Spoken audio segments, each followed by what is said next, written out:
I've built my businesses to a larger scale than a lot of people who are listening to this will ever have built their business to. I also wasn't the CEO of a billion-dollar business or a unicorn startup, and I didn't have 50 VPs reporting into me.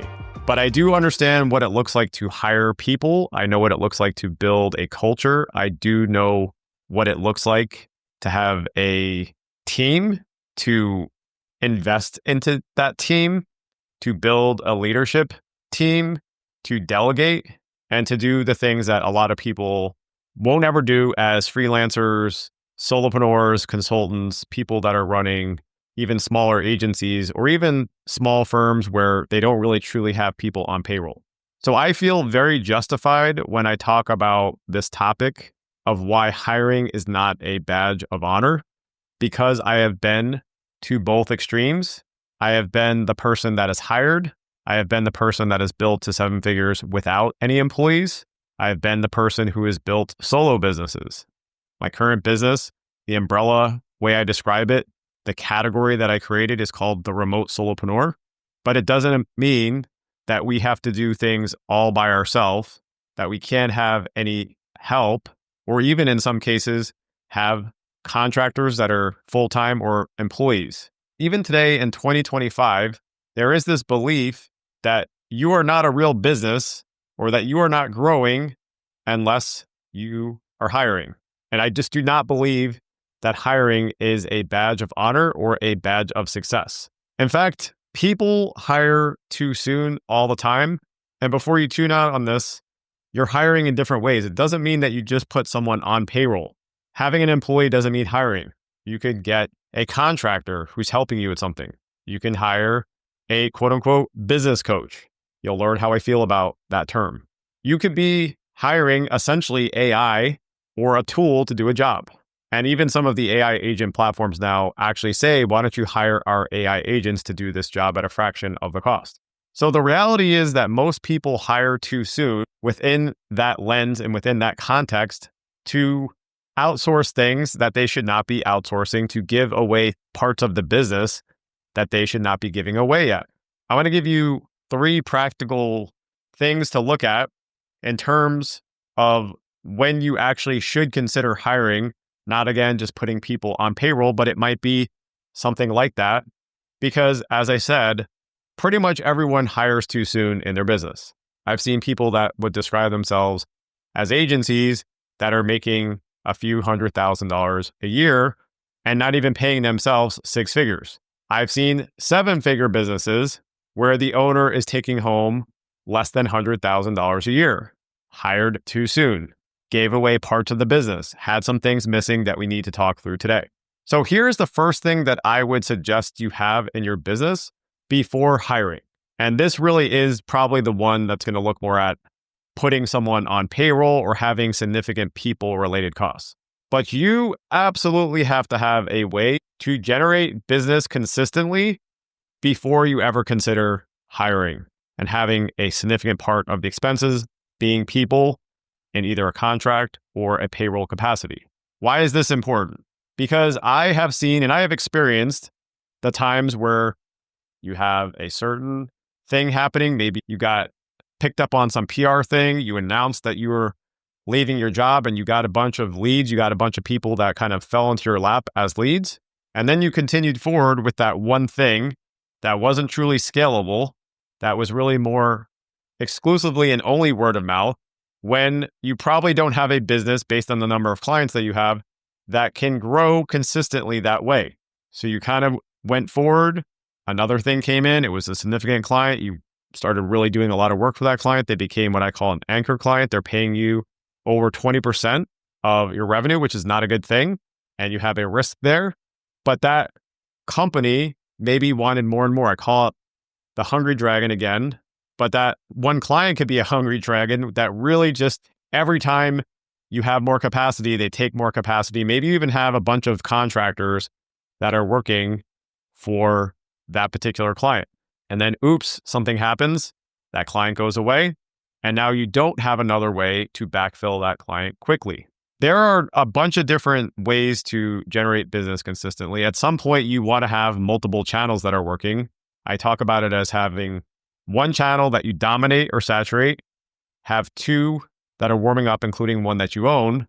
But this doesn't typically look like I post to a social channel and get leads once in a while.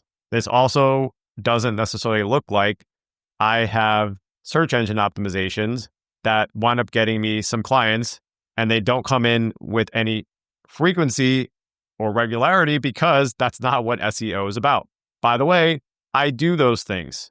I like those things. They're just not scalable ways to generate business consistently. And that's the last part of the way I describe this: consistently.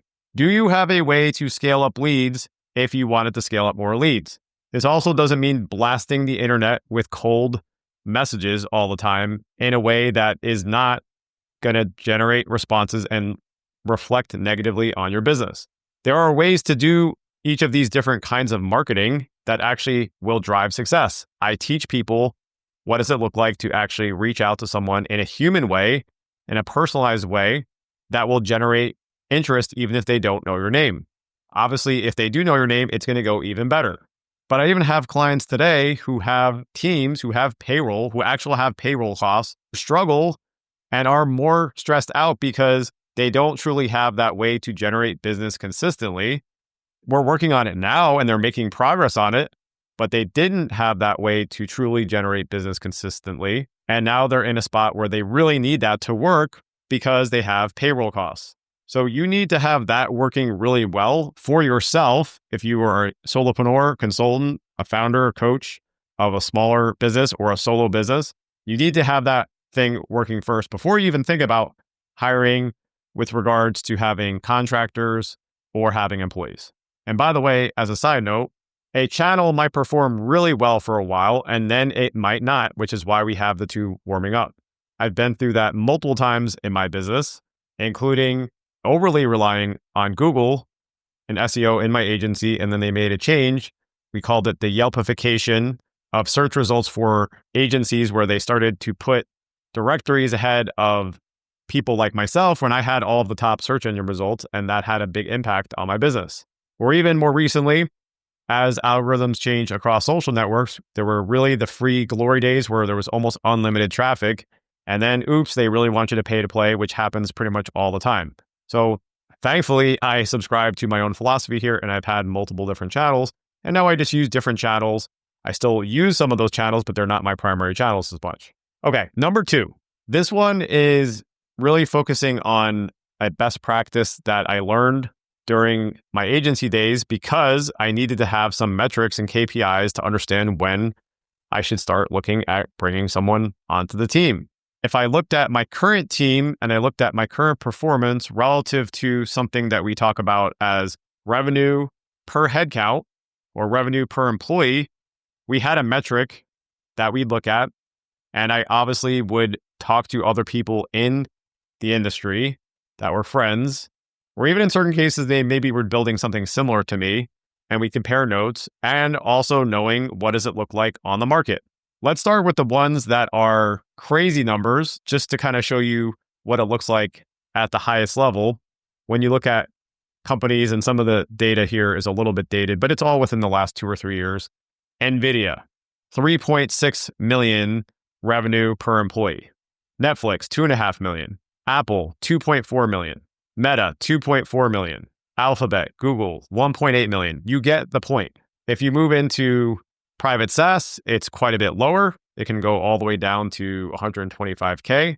If you then start to think about things like consultancies, agency benchmarks, the number that we used to consider the gold standard, and I would also say don't just go for the benchmark. I mean, why just go for the benchmark if you have the benchmark? Go work at a job. Real, right? Real talk. Go get a job. But we would typically look at 200K revenue per employee as sort of a standard for how we would assess what's the performance of the business. And that's actually an easy way to kind of look at, let's say, an org chart, or if you looked up a company on LinkedIn or used Crunchbase and you said, okay, they have 10 employees. If they were a healthy business, they should be, with 10 actual employees, a $2 million a year business. But a lot of businesses that are at that level are doing under 100K. And if you're looking at that number or you're calculating that on the fly and you're surprised by it, here's why I have a suggestion that is actually even more aggressive. Today, because of these other advancements, that 200K number was used when AI didn't exist, period. It was still just a thing that we talked about in movies. There definitely weren't low code, no code platforms. The ones that were out there were new and they were clunky. And they definitely didn't have all the integrations that were available. There was no such thing as obviously agentic platforms. So today I would look at it as 300K, but I'll even put a little asterisk next to that because 300K today to me would also be a number I would like to aspire for you to take home. And I understand that there are people listening globally to this. That's the way the internet works. But we're looking at it generally from a 300K US dollars. And you can make a adjustment for your local currency. See, I care about people. I'm talking about it at a couple different levels. So 300K for you to take home. I know a lot of agency owners, like I said, who are taking home, in certain cases, a crazy small, like an unlivable amount of money. But they have a team, not a badge of honor. So $300,000 take home. And if you have expenses, and you shouldn't have crazy high expenses, but you will have to have some amount of money that's running your technology. And that will probably be one of your biggest expenses, by the way. You might have some lightweight contract help. You might have a VA or something like that. So generally speaking, I think your costs should be less than $10,000 by transparently a wide margin. If you're putting yourself on payroll, that's not going to be the case. But again, your accountants will be smart. They'll come up with a reasonable number for your salary. But even if you had put yourself on payroll and you're paying yourself around the six-figure mark-ish, maybe a little bit above based on a lot of data that I understand, you're probably still less than 20K. But let's say you were at 20K a month, which would be really high. Then obviously you're not taking home $300,000. And really your payroll cost is paying you. So it's not entirely a cost that you should think about in that number because it's going back to you. But really looking at this number as a standard for you to get to taking home, which means that you're making even more than that to cover some of those expenses. Long story long. And I know that people are listening to this now and thinking that sounds aggressive, or again, they may have 2 or 3 or 4 or 5 or under 10 employees, and they definitely don't take that home. When I had an agency and I had 20 plus people and they all were paid way above industry standards, I was doing remote, again, before remote was a thing. I wasn't paying people based on where they lived. I had people in other parts of the world that were getting paid US rates, just paid people that what I knew was right for that kind of talent. But in that case, I was still making sure I took care of myself. Did I do it from day one? No, I learned it. That's why I'm trying to help you now. I learned it over time, and I would pay myself my salary to help from a tax standpoint. I would then also have an owner's draw. I then also made sure that I aggressively invested into my 401k. And I had a gracious plan, a profit sharing plan relative to the 401k that also invested a lot into everyone else's 401ks. But all in, it was definitely a significant number. It was above the number that I'm talking about here. And again, that was not yesterday, right? When a lot of this stuff didn't exist. So we're going to get to a spot for sure where there are jobs inside of a solo business, inside of an agency, inside whatever kind of business that looks like the kind of businesses here around professional services in some sort of capacity, where they're doing $5 million or $10 million a year, and they may only have a rainmaker, maybe a chief of staff, possibly contract help, depending on what the thing was, but they'd definitely be using a bunch of AI agents, AI, and other things to keep that team very lean. I know in every single market right now, there is a look at how do you get more for less. So number 2, hitting 300K a year before we look at hiring within any of these capacities. And then really getting into this, touched on it briefly, but when it does come to technology, I don't just group it immediately into AI. I was just sharing with a few people recently, I have so many things in my business that aren't related to AI that are just automations. There's nothing agentic. There's no AI. It's just an automation. Beyond that, though, and I talk about this concept as document, template, automate, there's a bunch of things that are just templates. I have keyboard snippet expansions that let me output things from my keyboard into an email, into a message that I use all day. It could be a web URL. It could be a initial message to someone that reached out to me or me reaching out to them. Templates. Document things that you're doing a couple times a month. Template something that you're doing a few times a week, and automate things that you might be doing multiple times a day. So I have some very basic, simple flows on platforms like Zapier that when a trigger happens, a bunch of magic happens. And transparently, that's something that people like to see even when they start working with me. Oh my gosh, that was magical onboarding. Everything was just done as soon as I paid you. Yep, those are called systems. Systems don't even need to be the actual technology. Systems are a way to get something done consistently without room for error and be able to produce consistent results. So I talk about systems for things like offers. I talk about systems for things like lead generation. I talk about systems for things like client onboarding or delivering outstanding results. Those are systems. In terms of AI, you can have some really basic AI. I'm not talking about just using ChatGPT to help you whip up something quickly or answer a question. You can use projects in ChatGPT and Claude. I've got a bunch of projects and I'm working more and more to move things out of chats to move them into projects, because projects have context. Even though now ChatGPT has context across all of your chats, projects allow you to store specific information that can be referenced. And I have a bunch of different projects for things related to different parts of my business. And what I've always said, and this is the coolest thing about where we're going next, is I want to look at how do you make a fleet of you. I called a fleet of me. So now you're not just competing against me, you're competing against 12 different versions of me. And by the way, I don't mind you getting contract help to do some of those things to create that fleet of you, but don't jump straight to that. You have to have the other things working first, going all the way back to what is the way that you're getting business consistently. Now, it really kind of sounds a little bit more like lead generation, but you have to then take a lead and close that lead through offers into your sales process, and then obviously not get stuck in what I call delivery hell.